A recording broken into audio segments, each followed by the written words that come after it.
Hello everyone, welcome back to Book Club Preview Writing Edition. Today we're looking at Unit 8, page 144 to page 151. So, it starts off with describing this writer's note that adjectives come first. So whenever you're using an adjective to describe a noun, that adjective usually comes before the noun. So if I were to describe, I'm trying to find something here, this deck of cards, I would say this deck, this blue deck of cards. Okay, I would put blue before cards, and I could say this square deck of cards. All the adjectives would go before. Now, if I have an adjective afterwards, it becomes a predicate adjective. So I could say, these cards are blue. These cards are square. But that adjective needs to come immediately after the noun. And the book gives you two examples here. It says, or it actually gives you a few. The teacher is intelligent and kind. The soup tastes good. Mr. Koifi feels ill, and the decorations at the dance looked horrid. And so those adjectives are referring back to the noun. But of course, in this example, let me look at the first one. The teacher is intelligent and kind. We could combine two sentences really easily by saying the intelligent and kind looking teacher waved hi to the students, right? We can combine sentences, and so if we put the adjectives first, then it leaves room at the end to add in some extra information. But sometimes you don't want to do that, and that's okay. Let's talk about more adjectives. Activity 4 and 5.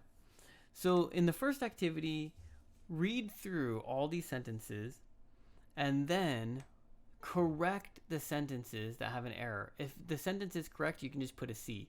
If it's not correct, you need to show where the adjective should go. For example, number 1, Johnny's puppy chewed on his shoes new. The adjective is after the noun, so that doesn't work.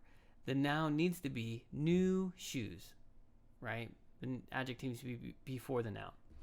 So go through, correct the ones that have mistakes, and write C for the ones that are already correct. And then, of course, on activity 5, just add adjectives in the sentences.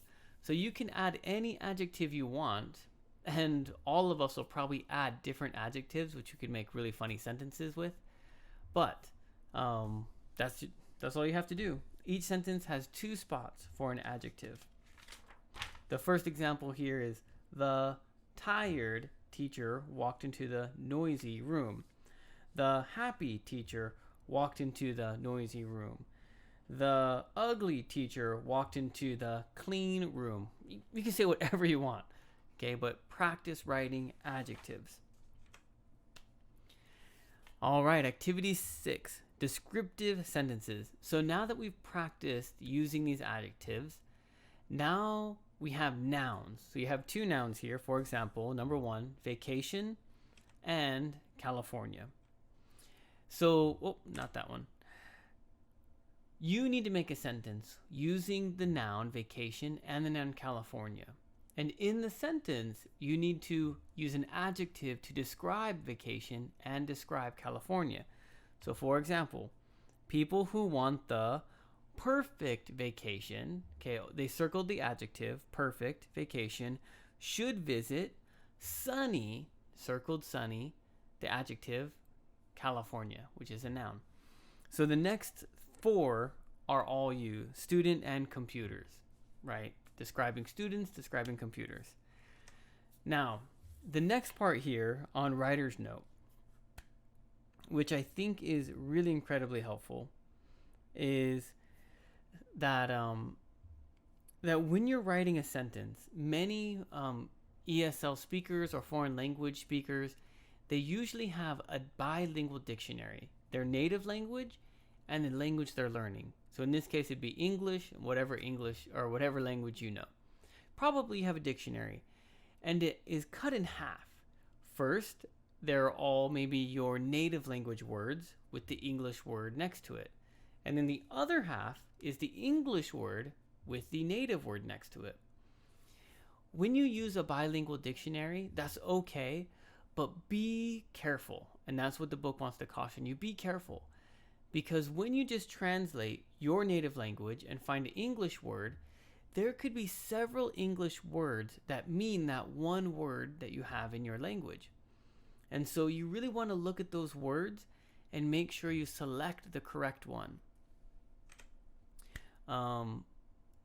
The book gives an example here with the word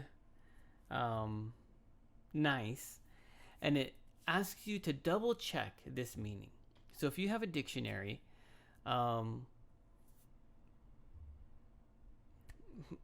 sorry, I'm trying to think exactly how it wants you to do that. Look at the word nice in your bilingual dictionary. Okay, how many words are listed for in your language? Okay, think of two, okay, in your language that mean nice. Okay, so here's nice, and maybe you have 3 words in your language that mean nice. And then look at those words on the other side of the dictionary to see what they mean in English, to see if they correlate. Because one might mean good instead of nice or something like that. So you just want to double check when you find words in the dictionary to make sure they have the meaning on both sides, in the native language side and then the foreign language side or the English side. Okay? And so the book is just really cautioning you to do that. This is something that I would tell my students all the time. Be careful using your dictionary to just translate your native language to an English word. And these were different languages: Chinese, Korean, Japanese, Tagalog, even some like Thai and Vietnamese, things like that. So many different Asian kind of students. But they would take their native word and just translate it with the first word that they found in English. Oftentimes, that would be the incorrect word or the incorrect form of the word, and it'd make their sentences very confusing. So please be careful and research and look closely as you're looking up these words. It's okay, do it, use a dictionary, but just do it carefully and do it thoughtfully. All right. And then the next part here, language focus, page 147. And this is one of my favorite topics, denotations and connotations. Not so much denotations, because that's pretty simple. But when we're writing our paragraphs, writing our sentences, we want to use precise language. We want to use the correct words that we can. A denotation is the actual meaning of a word. So, for example, actually, they give a lot of different examples here later on. But I'm trying to think here. What would be whenever I'm describing words in some of my book club videos, I'll give the denotation, I'll talk about what the word really means, and then oftentimes, not always, I'll talk about the connotation. A connotation is the emotional meaning of a word, because words kind of have a special feeling in their own language. And the book even says it could have like a beyond or greater meaning before.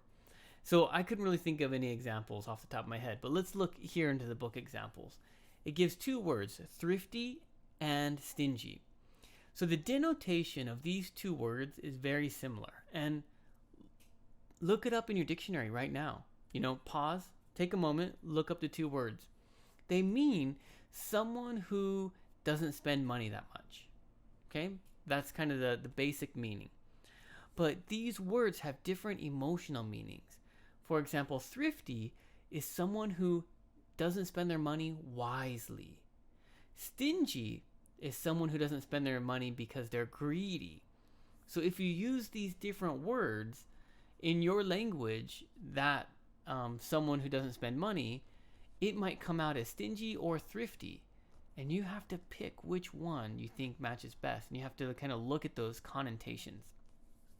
They gave another great example here: skinny, thin, slender.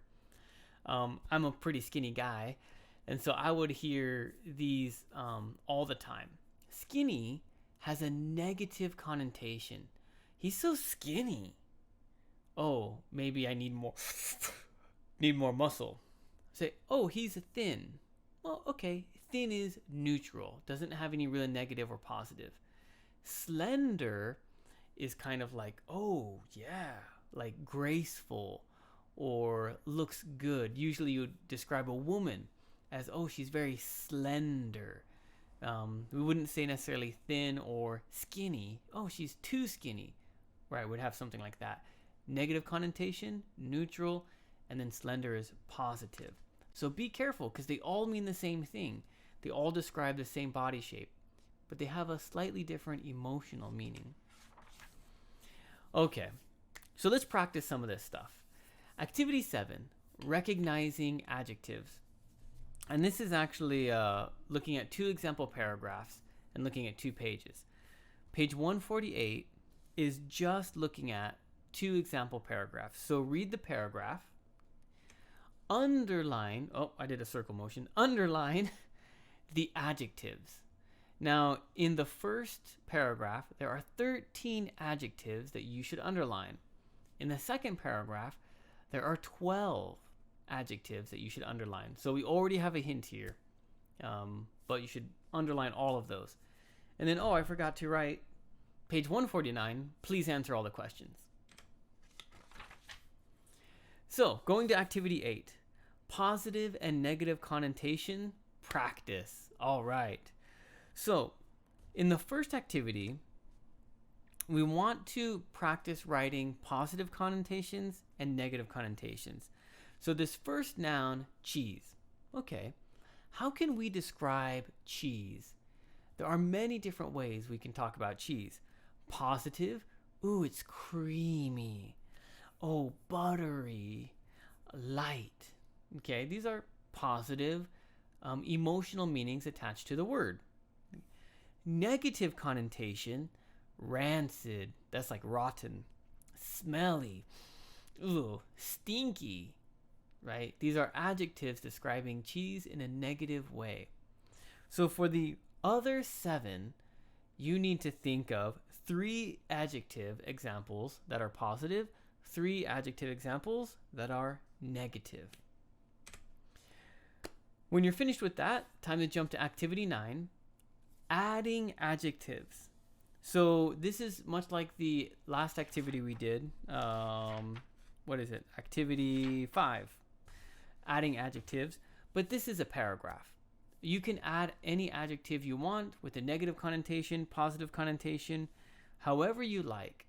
You can make it as silly or fun or serious, whatever you want. And we can share our different paragraphs when we talk. There's a very fun game. It's not really a game, but maybe activity. I can't remember what they were called, but I used to do them with my family all the time. My mom would sit down with a book, and she would look at the paper, and there were many blanks in the sentences, and then she would ask the children, tell me a noun. Puppy. Okay, she'd write puppy. Tell me an action. Swims. She'd write down the action.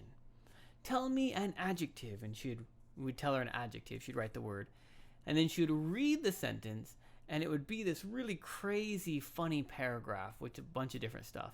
And I think that'll be a little similar to our paragraph that we write here in activity 9.